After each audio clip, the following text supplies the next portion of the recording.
प्रभु यीशु के सामर्थ्य नाम में आप सबको जय मसीह की। प्रभु का धन्यवाद परमेश्वर के अद्भुत अनुग्रह और दया के लिए। आइए मेरे साथ प्रभु के वचन को निकालिएगा। भजन संहिता की किताब उसका 37 अध्याय वचन 3 यहाँ इस प्रकार से लिखा है, यहोवा पर भरोसा रख और भला कर, देश में बसा रहा और सच्चाई में मन लगाए रहा। Hallelujah, praise the Lord. प्रभु के लोगों, जब जीवन में दुख, पीड़ा, अकेलापन आता है और जब लगने लगता है कि मेरे अपने रिश्तेदार, मेरे अपने भाई बंधु मेरे दुख और मेरी पीड़ा में खड़ा नहीं हो रहे हैं, तो प्रभु मैं कहाँ जाऊँ। और कई बार हम लंबी लंबी प्रार्थनाएं, उपवास और फास्टिंग कर रहे हैं, शरीर सूख रहा है, न केवल शरीर पर मन भी टूट रहा है। और ऐसी दशा में हम क्या करें? क्या हम प्रार्थना करना बंद कर दें? क्या मन जब निराश है तो हम परमेश्वर की तरफ अपने ध्यान को लगाना बंद कर दें? बाइबल कहती है, यहोवा पर भरोसा रख और भला कर, देश में बसा रहा, सच्चाई में मन लगाए रहा। परमेश्वर के लोगों, जब आप बैंक जाते हैं और आप मान लीजिए 1 लाख रुपया को आपने अपने बैंक में डाल दिया, एफडी करा दिया, फिक्स डिपॉजिट करा दिया, बैंक ने कहा कि मैं तुम्हें 5% ब्याज दूंगा, आप कंफर्म हैं। अब संसार में कितनी भी अफवाहें चलती रहे, आपको मालूम है ना कि आपका पैसा सुरक्षित है। संसार में अगर ध्यान सुनिए, अगर मान लीजिए वो एफडी का रसीद भी चोरी हो जाए तो क्या आपका बैंक का पैसा चोरी हो जाएगा? या जिस ब्रांच में आपने पैसे रखे हैं, यदि वो ब्रांच में आग लग जाए या बाढ़ आ जाए तो क्या आपका पैसा खत्म हो जाएगा? आपको मालूम है नहीं। परमेश्वर के लोगों, वैसे ही कई बार मेरे जीवन में आंधी तूफान आते हैं, दुखों के बादल छाते हैं, तो क्या इससे परमेश्वर का जो वायदा जो उसने किया है, क्या वो खत्म हो जाएगा? बिल्कुल नहीं। बस परमेश्वर पर भरोसा रखना है, प्रभु पर टिके रहना है।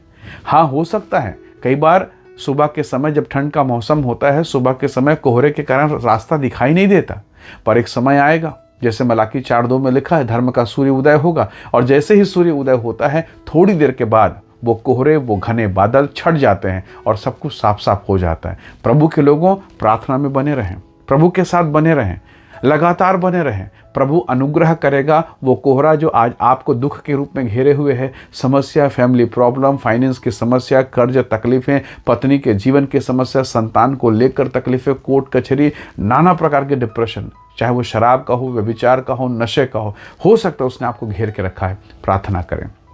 जिस दशा में हो सकता है आप शराब भी पी रहे होंगे और आपसे ये शराब का नशा छूट नहीं रहा है, प्रार्थना करें, परमेश्वर प्रबंध करेगा। हालेलुया।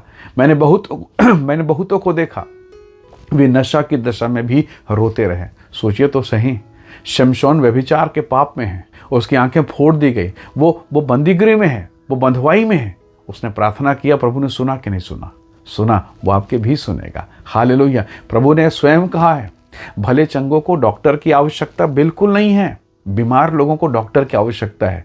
ठीक वैसे ही यीशु ने कहा, मैं धर्मियों को नहीं, मैं पापियों को बचाने के लिए, उनको बुलाने के लिए आया हूँ। क्या वो यीशु आपके लिए नहीं आया? क्या वो यीशु मेरे लिए नहीं आया? बिल्कुल आया। जिस दशा में आप हैं उसी दशा में पुकारिए। जब आपका एक्सीडेंट होगा, जब आप दुर्घटना से ग्रसित हो गए हैं, जब आप बीमारी से, तभी तो आप अस्पताल जाएंगे। प्रभु से कहिए कि परमेश्वर, मैं बीमारी में हूँ, मैं पीड़ा में हूँ, प्रभु मुझे बचाइए। स्वर्ग का परमेश्वर दया करेगा। हालेलुया। बस उस पर भरोसा रखें। संसार को, आंधी और तूफान को मत देखिए, अपने प्रभु और उसकी दया को देखिए कि उसने मुझे और आपको बचाने के लिए अपने आप को क्रूस पर दे दिया है।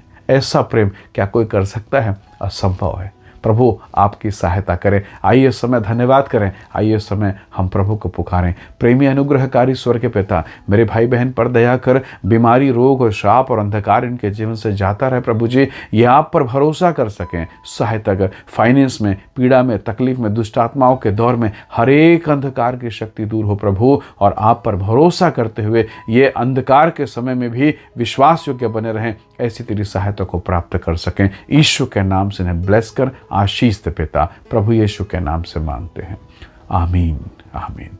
प्रभु आप सबको बहुत ऐसे आशीष दे। Praise the Lord. जय मसीह की।